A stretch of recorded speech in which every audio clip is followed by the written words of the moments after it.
Bueno muchachos, bienvenidos nuevamente a Brutal Racing. Hoy los saludamos desde el Salón Internacional del Automóvil acá en Corferias. Como lo hicimos el año pasado, venimos a ver qué tanto hay, cómo está el parque automotriz y ver qué cosas trajeron las marcas, tanto interesantes para nuestro gusto. Volvemos y lo decimos, esto es nuestro gusto. Puede que ustedes estén de acuerdo como que no, porque lo que estamos viendo y que no nos gusta tanto es que hay mucha intervención eléctrica y mucha intervención china. Así que acompáñenos a ver todo lo que hay.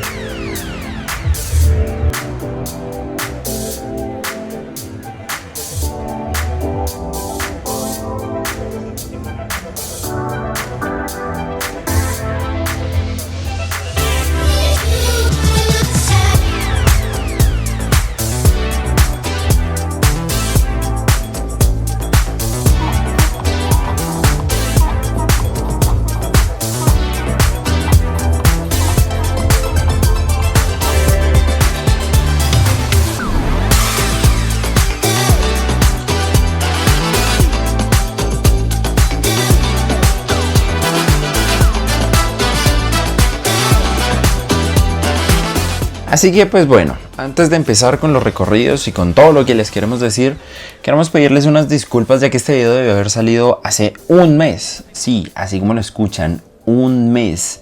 Pero pues es cierto que, como les comentamos en el video de la noticia de Tesla, llevamos unos ciertos retrasos, más que todo por trabajo que hemos tenido, por intentar traerles mayor calidad de contenido y pues nos cuesta dinero, toca trabajar, toca ver cómo sacar recursos para también otras ideas que vienen más adelante. Pero pues bueno, aquí les traemos el video de nuestra parte del Salón del Automóvil y pues comenzamos con los recorridos.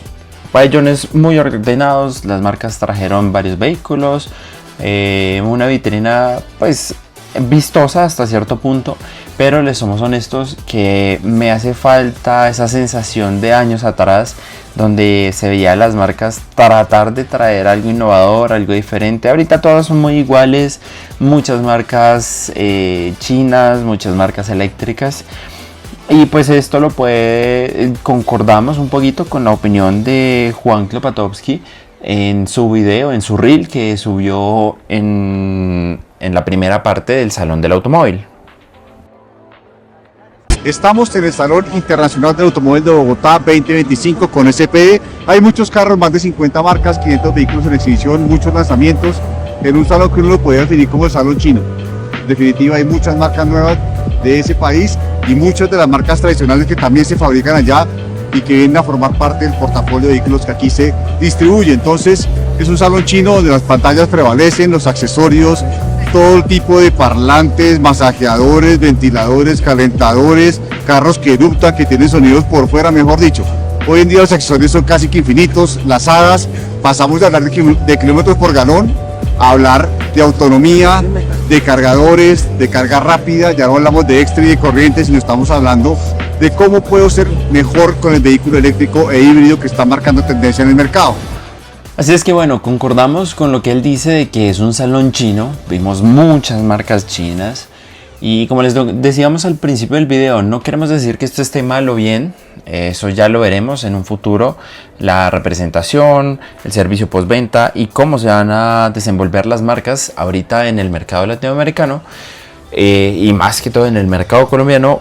Pero pues para nosotros que buscamos un poquito la emoción de conducir, la emoción de sentirse uno con la máquina, pues son marcas que no nos terminan de convencer. Hubo también grandes marcas que estuvieron por ahí, como estuvo BMW, SEAT, Mercedes, Audi, Honda. Hubo grandes marcas que pues traían su repertorio de lo nuevo que tienen para el país. Pero pues como les decíamos, el salón se siente un salón muy igualitario en cuanto a estética. Las marcas se han vuelto un poco flojas, vamos a decirlo así. No hay vehículos como que te llamen la atención, te descresten, te hagan perderte en la figura que tiene, que te quedas mirándolo 5 o 10 minutos y encuentras más cosas en cada ángulo distinto que lo miras. Pero pues bueno, hubo ciertas cosas que también nos gustaron, que llamaron nuestra atención y que pues también se las estaremos mostrando aquí adelante después de ver los recorridos, que fueron unos de los cuantos vehículos que más nos llaman la atención, que sentimos que aún valen la pena hoy en día, que pueden sentirse un poquito más vivos en cuanto a alma, en cuanto a estética y en cuanto a, no sé cómo denominarlo, pero puede ser como esa espinita que todavía te llama a ti para decir, mira, este sí es el auto que quiero, no importa si tiene 800, 600 caballos, pero que sea un auto que te llame a ti, no solo por lo que tenga en el interior, que suba por CarPlay, que la comodidad, que las cámaras 360, no necesitas de una pantalla. Sí, son autos que pues bajo nuestro criterio pues sí, tienen todas las ayudas y todas las hadas que tú quieras, toda la estética y las pantallas que tú quieras, pero siguen siendo autos que les encontramos pasión por la conducción. Entonces aquí se los dejamos y arrancamos con esta bestia de BMW.